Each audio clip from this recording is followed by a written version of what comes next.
আরে আব্বা, আপনি এই কথা কইতে পারলেন? আমি যখন ভালো ছিলাম, ভালো একটা চাকরি করতাম, আপনার মেয়েকে নিয়ে ভালো ফ্ল্যাটেও ছিলাম, আর আপনি কি ভুলে গেছেন আপনার যখন কিডনির সমস্যা ছিল সেই কিডনি অপারেশনের জন্য আমি 2 লাখ টাকা দিয়েছিলাম, আর আপনি আজকে এই কথা কইতে পারলেন? এই প্রতিবন্ধী, তোর কাছে আমার বাস্তি রেখে লাভ কি? আমার বাস্তির কোনো চাহিদাই পূরণ করতে পারছ না। আমার বাস্তি গার্মেন্টসে চাকরি করে দিনরাত কষ্ট করে, সেই টাকা তুমি বয়ে বয়ে খাও। এই সুযোগ আর না। আমার বাস্তি ভুল করছে, আমরা ভুল করবো না। আমার বাস্তির এখনো বয়স পরে রয়েছে, আমার বাস্তির অন্য জায়গায় বিয়ে দেয়া সংসার করামু। আপনার ফার্স্ট এন্ড লাস্ট ওয়ার্নিং দিয়ে দিতেছি, আপনি নেক্সট টাইম আমাকে বাড়িতে যাইবেন না, আর আমার বোনের সাথে কোনো যোগাযোগ করবেন না, আর সময় মতো ডিভোর্স লেটার পেয়ে যাবেন। এই শোন, কবে কি হরছিস না হরছিস ও এখন আর সময় নাই। আমার মায়ের এখনো ভবিষ্যৎ পড়ে রয়েছে। এই রিহানা চল।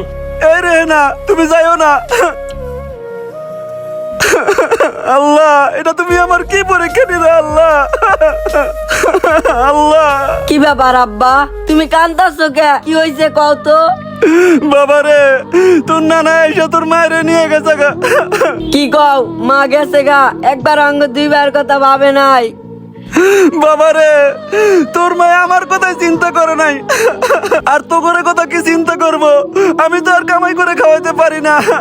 আব্বা, মা গেছে গা, তাতে কি হয়েছে? আমরা আছি না, আমরা তোমারে দেখে রাখবো, তুমি কোনো চিন্তা করো না। আব্বা, তুমি কান্দো না, মা গেছে গা, দেখ কি হয়েছে। প্রয়োজন পড়লে আমি পড়াশোনা বাদ দিয়া আমরা 2 ভাই ব্যান চালায় খামু, তবুও মার কাছে যাবো না, যে মা আঙ্গুর 2 বারে ছাড়া গেছে গা। আজকে থেকে তোরাই আমার রত্ন। পা হারানোর পর আমি সমাজের চোখে বোঝা হয়ে গেছি।